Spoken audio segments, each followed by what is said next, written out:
युद्ध ना रुका होता और पाकिस्तान को हम मार रहे होते ऐसे ही चारों तरफ से मार खाता, तो ज्यादा से ज्यादा दिन कितने दिन झेल लेता? 5 से 7 दिन युद्ध झेल लेता, इससे ज्यादा उसकी औकात नहीं, क्योंकि उसका गोला बारूद सब खत्म हो जाता।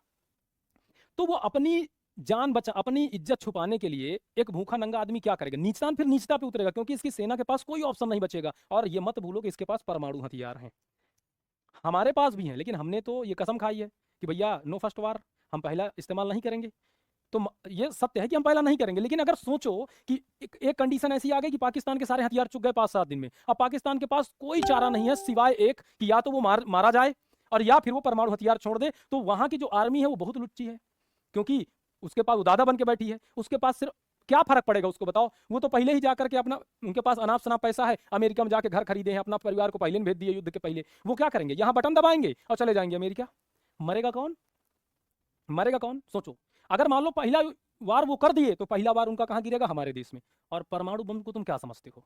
क्या समझते हो परमाणु बम को? तुम हलवा समझ रखे हो? ये कोई वीडियो गेम चल रहा है? अगर यहाँ पे छूट गया ना तो कम से कम 250 किलोमीटर तक, 200 किलोमीटर इधर ले लो, 200 किलोमीटर इधर ले लो, 200 किलो जहां छूटेगा 200 किलोमीटर इधर, 200 किलोमीटर इधर, इतने के लोग तो तुरंत वाष्पीकृत हो जाएंगे, मतलब भाप बन जाएंगे। सोचो, जैसे ही गिरा भाप बन गए लोग, भाप बन गए। मिट्टी के अंदर जो सूक्ष्म जीव है ना, सूक्ष्म जीव तक नष्ट हो जाएंगे, मतलब कुछ पैदा नहीं होगा, इतनी मिट्टी खराब। और इसके बाद जो लोग हैं, इसके बाद जो लोग हैं वो जल के उनका मांस चू जाएगा, वो बह जाएंगे।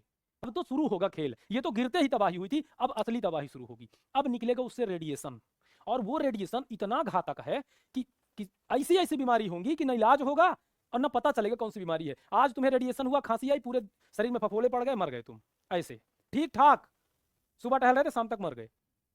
वो रेडिएशन जो नदियों का पानी आज निर्मल है, जिससे गंगा नदी नहाते हो स्वच्छ हो जाएंगे, उसमें रेडिएशन, आदमी नहाया शाम तक मर गया। इस कदर मौत का तांडव। अब मान लो अगर कोई यहां से देश छोड़ के भागा, मान लो बंगाल में घुसना चाहा और कोई देश में घुसना चाहा, तो भाई किसी देश भागना पड़ेगा ही, क्योंकि यहाँ रेडिएशन है, तुम रह नहीं सकते। आपने ज़ॉम्बीज़ वाली मूवी देखी है? अब तुम जिस देश में जाओगे वो देश तुमको घुसने नहीं देगा, गोली मारेगा कि भाग। क्यों? क्योंकि तुम रेडिएशन से इन्फेक्टेड हो। अगर तुम उस देश में गए तो उस देश के लोग भी ऐसे होगा, उनमें भी रेडिएशन फैल जाएगा।